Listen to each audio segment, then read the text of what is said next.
C'est la vie. The Experience. Koh Siam 45. Phoenicia. Another Phoenicia. Koya Riyadh. Black Goose. Something from Izuani. Something else from Izuani. Brunch and Cake. The Exit. And that's just some of the new openings of the past 2 weeks. Oh, we almost forgot Alice. Alice? Alice? What the heck is Alice? Find out on the dish. It's been an action-packed few weeks in the Middle East F&B scene as restaurateurs ignored any suggestion of a slowdown to open up a slew of new concepts in the region. Yes, they have indeed. As the weather goes from unbearably hot to just excessively hot, the industry is taking advantage of the new season to attract customers out to eat. Among the many new openings, Phoenicia has seen the return of the master of modern Middle Eastern cuisine, Greg Malouf, who has put together the menus for the brand, which is launched at JA Hotels and Resorts properties in Dubai with 2 simultaneous openings. It's 2 at once. I mean, it's quite bold to launch a brand new brand in 2 locations at once, but JA clearly believe in the concept and it will be interesting to see how it's received. Yes, well, we've also had an announcement that Koya, the worldwide Peruvian brand, will be opening a 6-month pop-up in Riyadh. They call it a pop-up in Dubai. 6 months is just a normal restaurant lifespan. Yeah. But there's no doubt that Saudi is the place to be at the moment, with everyone looking at the kingdom as it opens up for tourists and looks set to potentially take over from Dubai in the coming years. What do you think? Is Saudi Arabia the next F&B hotspot? Well, it definitely is in hospitality, so watch this space. And apparently it's the month of the 2-timers. No, not Simon.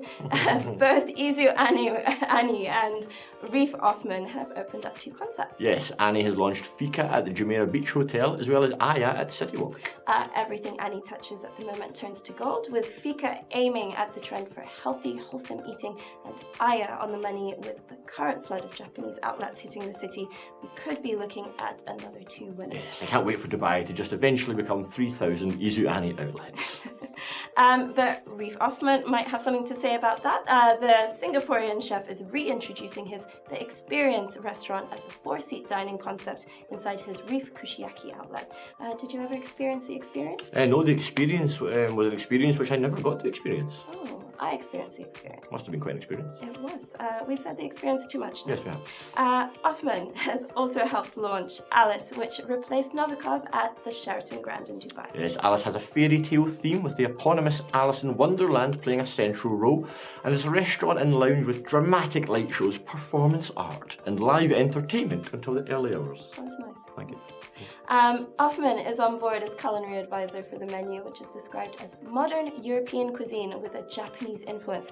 So basically, whatever they wanted whatever to be. They wanted to be. Fair enough. We've also just attended the opening of Black Goose at the Sheraton JBR.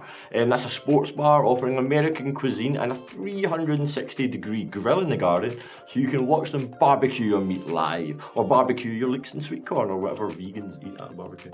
Their regrets. Yeah, probably. As well as new openings, it's also the season of the Michelin-starred chefs coming to the region. The Shangri-La Abu Dhabi is hosting Yu Wei Young from Michelin-starred Shang Palace in Hong Kong, and Anantara, the Palm in Dubai, has Chris Naylor, who previously headed Michelin-starred Le Cirque, Le River, and Voicius. Tristan Studio has Chef Ton of Le Deux in Bangkok, which has 1 Michelin star, hosting 2 evenings of dinners, and Jean-François Piget is collaborating with Grégoire Bergel of Oceano at Atlantis for another Michelin star quality evening.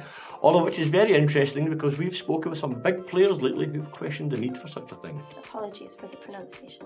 But yes, and as Dubai, the Palm GM Kifab bin Hussein told me that the trend for Michelin star chef restaurants is over, as the hotel will aim to be experience-led rather than going for big name, which shuts within 6 months. Yes, and I spoke with Marco Pierre White about the issue, and he was quite scathing about restaurants from famous chefs who are never there. He said it's like having the shell of a Mercedes with a Ford engine. What's wrong with a Ford engine? Yeah, well, you're Ford, I'm Mercedes.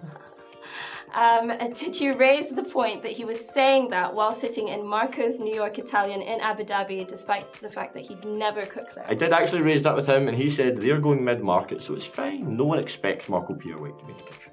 Thanks. name's on the door. Anyway, finally, congratulations to James Knight Pacheco, who won the Hotelier Award for Executive Chef of the Year. He won that for his work at Six Senses Ziggy Bay in Oman. But we've just had some big, massive, huge breaking news that he's just been announced as Executive Chef of Emmy Dubai by Melia Hotels. Wow.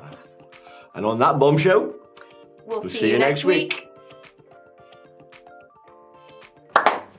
Just one. I'll do it.